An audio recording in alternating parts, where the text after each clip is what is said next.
Il est 21h30 à Nouakchott. Tout de suite les principaux titres de ce journal. Le président de la République préside une cérémonie de prestation de serment de deux nouveaux membres du Conseil constitutionnel.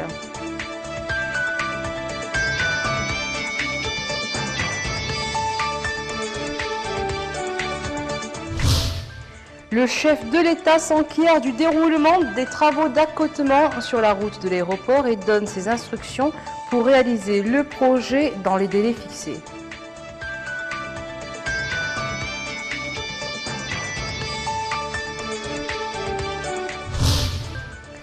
L'Assemblée nationale adopte deux projets de loi relatifs à l'encouragement et à la protection des investissements mutuels entre notre pays et l'île Maurice et un accord de coopération technique avec le Brésil. Mesdames et messieurs, bonsoir. Et je vous le disais tout de suite dans les titres, le président de la République, M. Mohamed Ould Abdel Aziz, a présidé aujourd'hui au palais présidentiel la cérémonie de prestation de serment de deux nouveaux membres du Conseil constitutionnel. Il s'agit en l'occurrence de M. B. Ourumbari et Mariam Koïta qui ont juré par Allah devant le président de la République d'accomplir leurs fonctions avec dévouement, de les exercer en toute impartialité dans le respect de la Constitution, de garder le secret des délibérations et des votes, d'éviter de prendre une position solennelle et de ne donner aucun avis sur les questions relatives aux prérogatives du Conseil. Le président de la République a ensuite déclaré installer dans leurs nouvelles fonctions les deux nouveaux membres. La cérémonie de prestation de serment s'est déroulée en présence de messieurs Messoud Belkhair, président de l'Assemblée nationale, Mohamed El Hassan Ould Haj, premier vice-président du Sénat, Maître Abidi Ould Khair, ministre de la Justice, Maître Sqaïr Ould Mbarak, président du Conseil constitutionnel, Yahafdou Mohamed Youssef, président de la Cour suprême, Ahmed El Hassan Ould Mohamed Hamed, président du Haut Conseil islamique, Mohamed Lamine Ould Mami, président de la Cour des comptes, Brahim Murtada, conseiller à la présidence de la République, et enfin Ahmed Ould Wali, procureur général près la Cour suprême.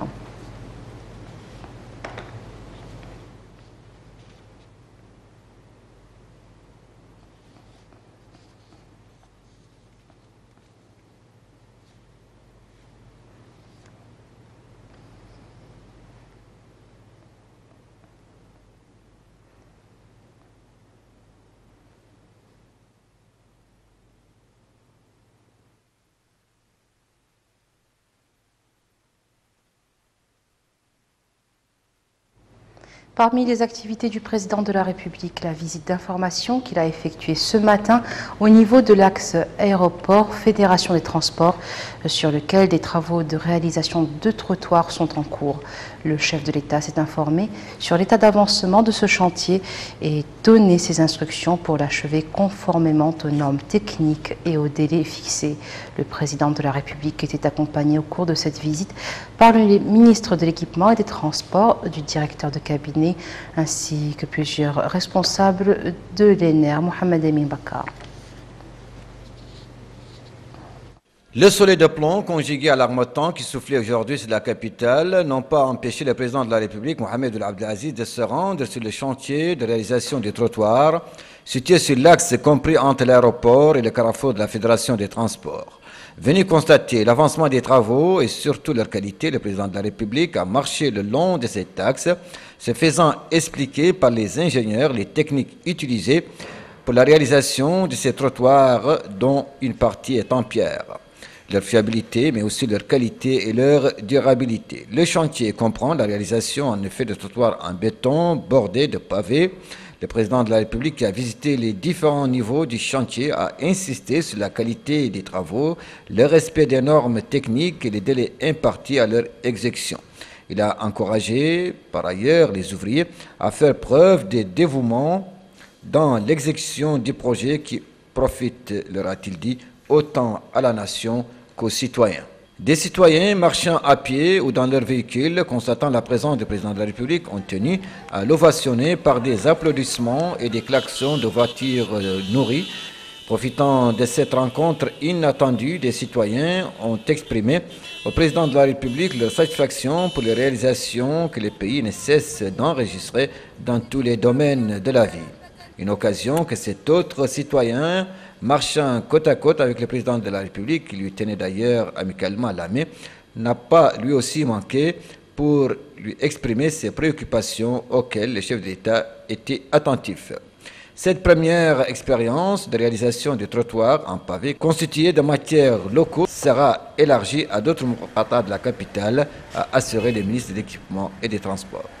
Ce projet consiste à un trottoir en béton de part et d'autre de la route, de 5 mètres de large, et le reste il va être avec un dallage en pierre.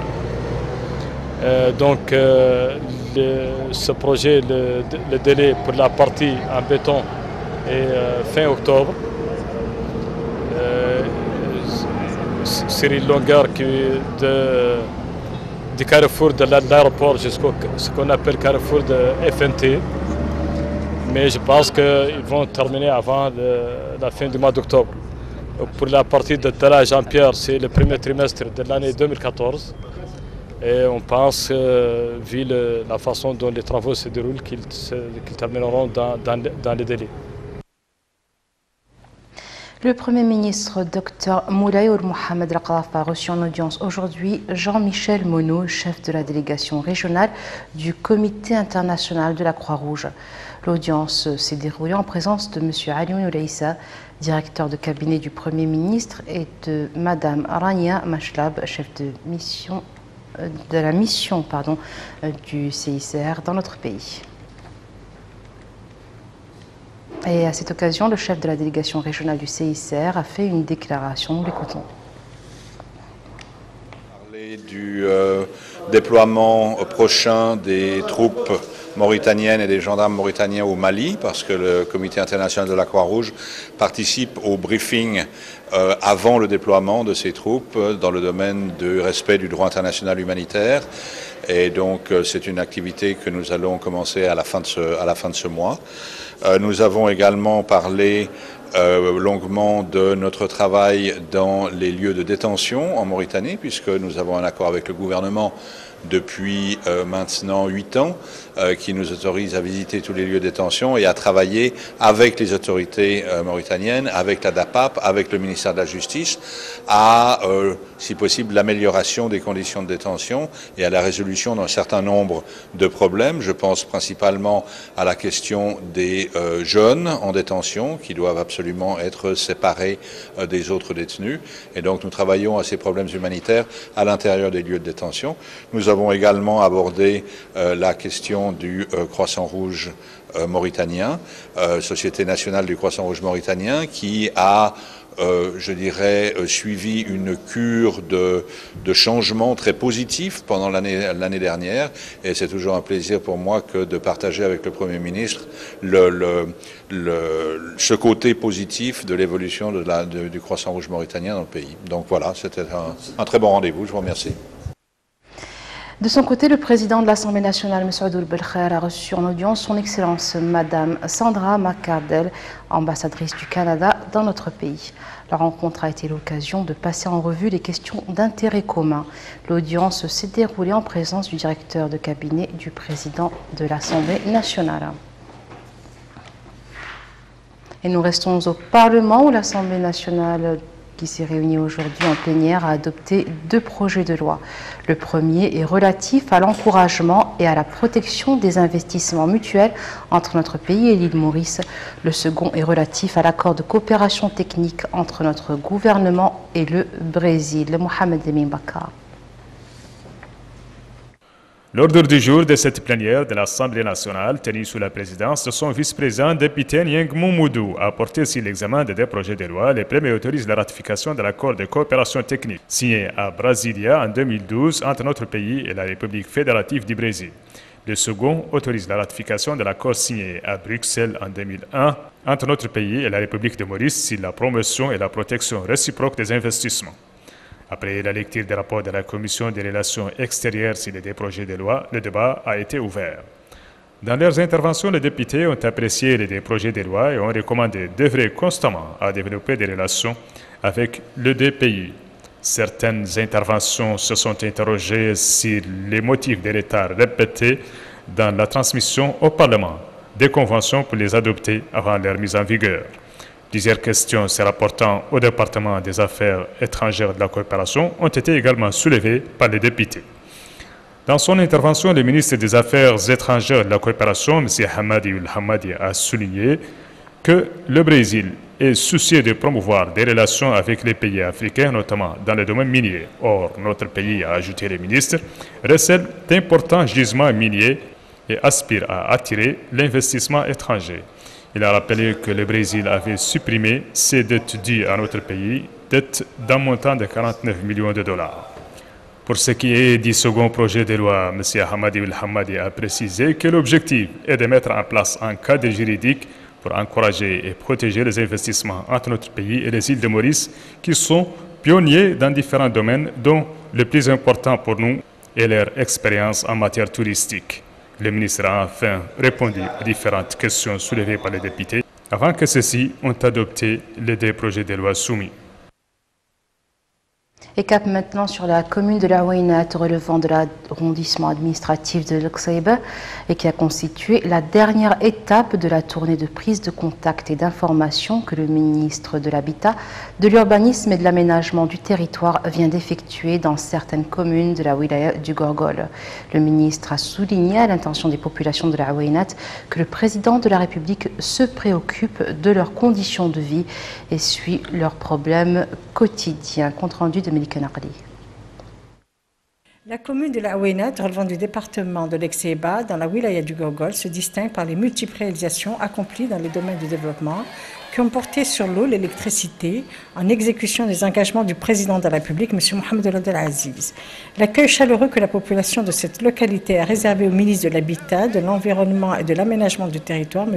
Yahya Boukar, reflète la satisfaction de ces réalisations qui ont concrétisé les engagements que le président de la République leur avait donnés.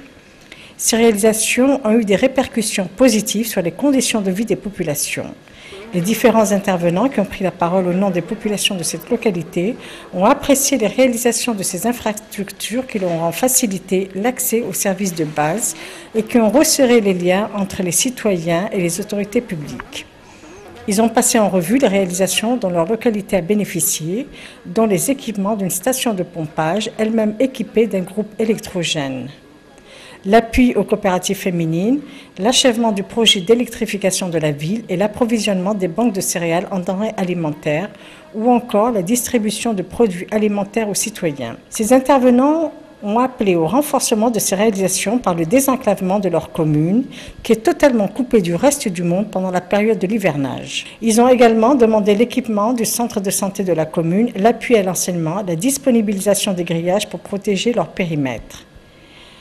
Dans son intervention, le ministre de l'Habitat, de l'Urbanisme et de l'Aménagement du Territoire, M. Yahya Boukar, a félicité les populations de la commune de la Ouaynat pour ces réalisations, précisant que le processus de développement de leur commune et la promotion des infrastructures de base se poursuit.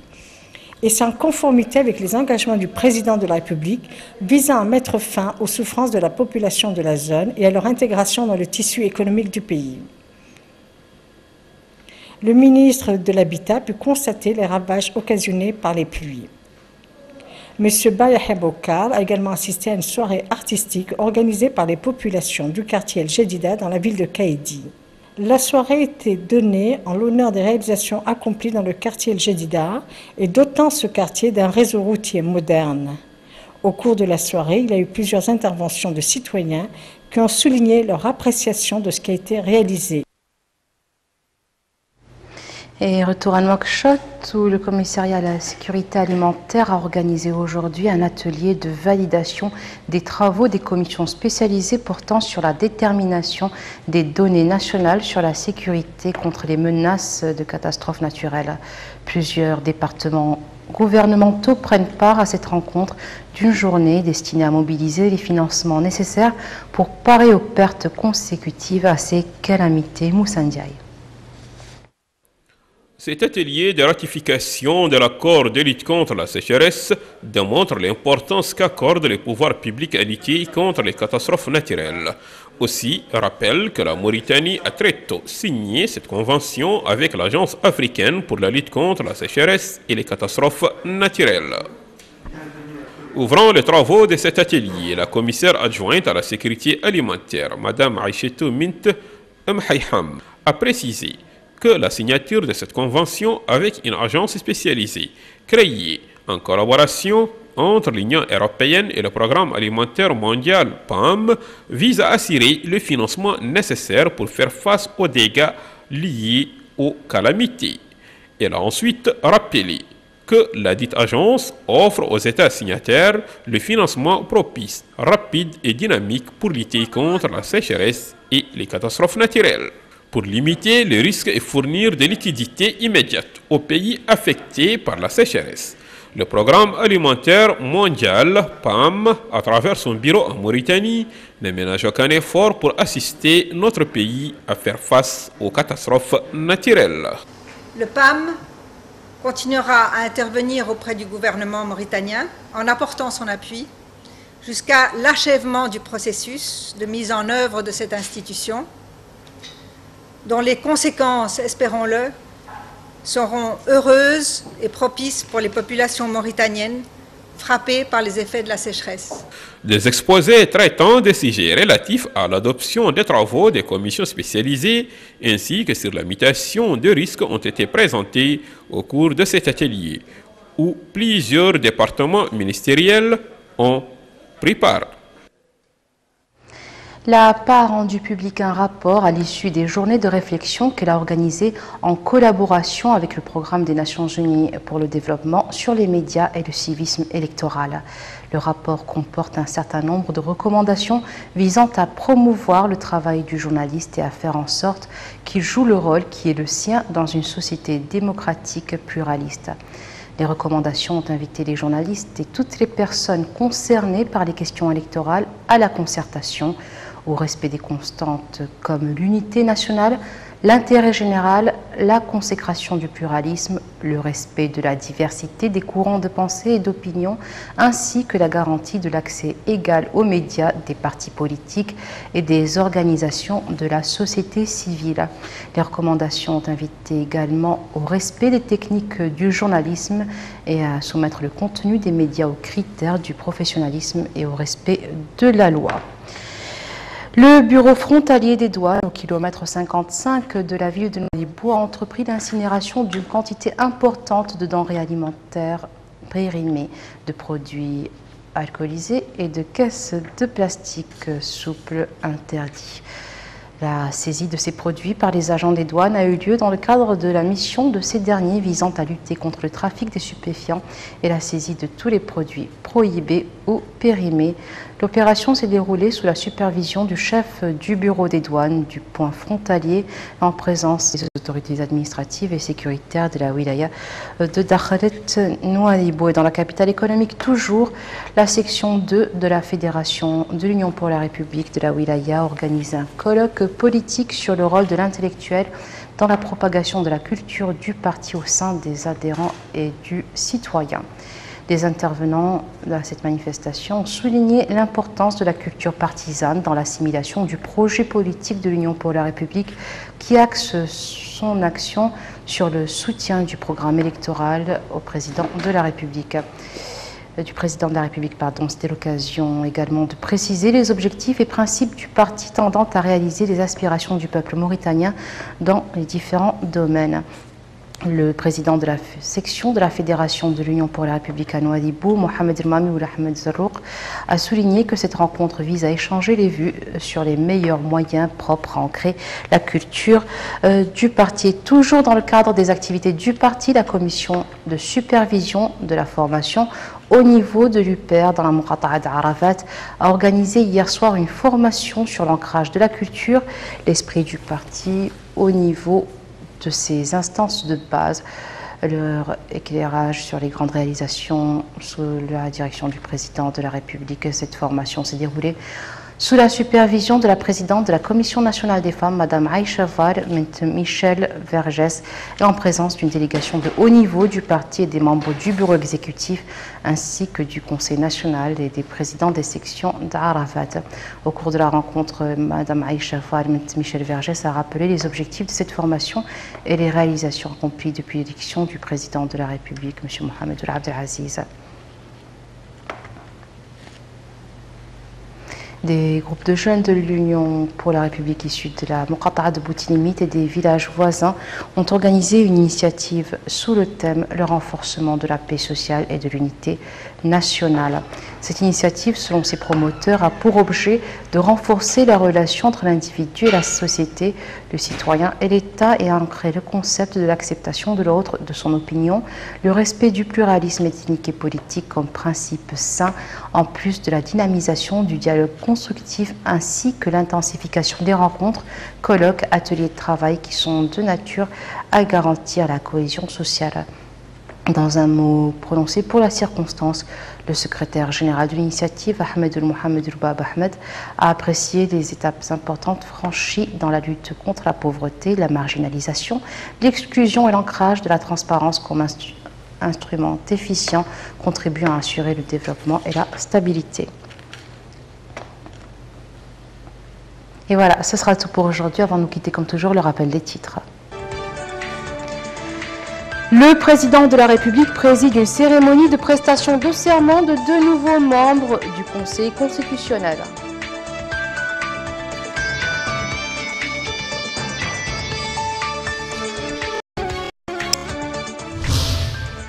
Le chef de l'État s'enquiert du déroulement des travaux d'accotement sur la route de l'aéroport et donne ses instructions pour réaliser le projet dans les délais fixés.